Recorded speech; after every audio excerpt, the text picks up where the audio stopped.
자, 오늘은 한 정신과 의사, 이후경 박사의 삶을 깊이 들여다보는 시간을 가져볼까 합니다. 과연 무엇이 그의 인생을 만들었을까요? 그 결정적인 힘, 그 여정을 지금부터 함께 따라가 보시죠. 이 박사님은 자신의 어린 시절을 뭐랄까 사실이나 사건이 아니라 하나의 이미지, 하나의 감정으로 요약합니다. 바로 이 문장처럼요. 초겨울의 스산한 날씨, 뭔가 금방이라도 비가 쏟아질 것 같은 그런 분위기 있잖아요. 어둡고 춥고 바로 그 이미지가 그의 어린 시절 전체를 그리고 앞으로 다가올 사춘기까지도 암시하고 있었던 거죠. 자, 그럼 먼저 어린 시절부터 시작해 볼게요. 그의 유년기를 설명하는 핵심 키워드는 딱 두 가지입니다. 하나는 정말 거스를 수 없는 거대한 운명이었고요.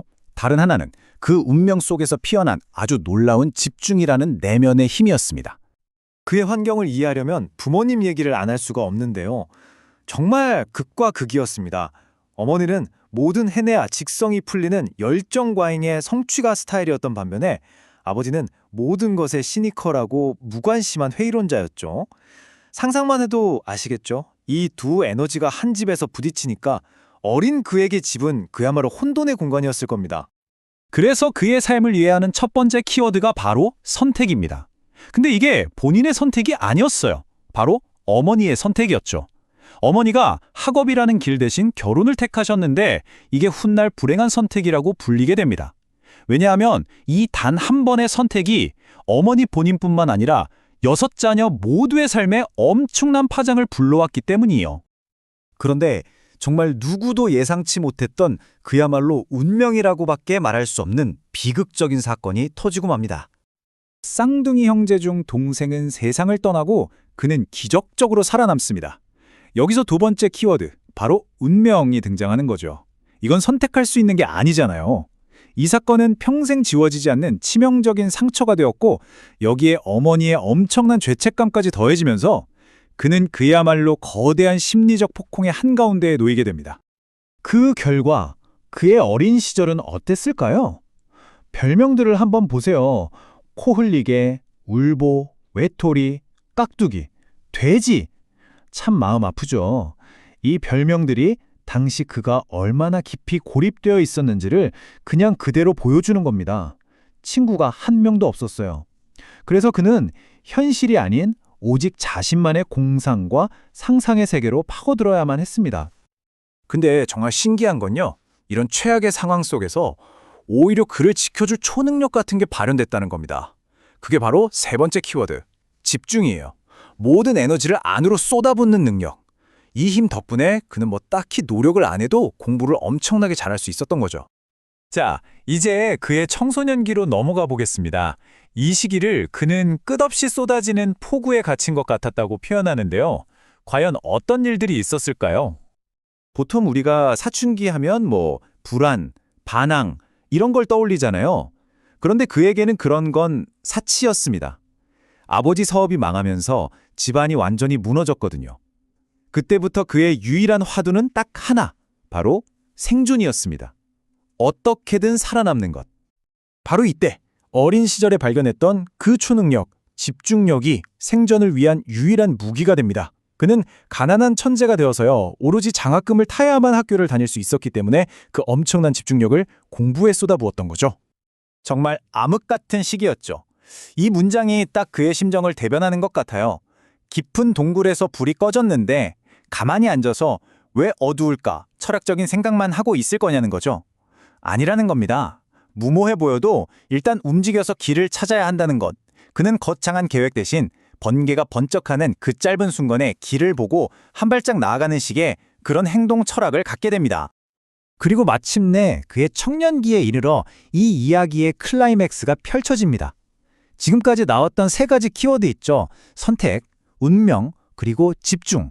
이 모든 것들이 하나로 합쳐지는 아주 극적인 순간이 찾아옵니다. 그 모든 고난을 뚫고 그는 드디어 의대에 들어갑니다. 이제 탄탄대로가 열린 거죠. 뛰어난 내과 의사가 될 게 거의 확실했고 모든 게 안정적으로 자리를 잡아가는 것처럼 보였습니다. 하지만 바로 그때였습니다. 그의 삶에 또 한 번 운명이 개입합니다. 이번에는 그가 세상에서 가장 아끼고 사랑했던 바로 위 누나가 갑자기 정신적으로 무너져 내리는 끔찍한 일이 벌어진 거죠.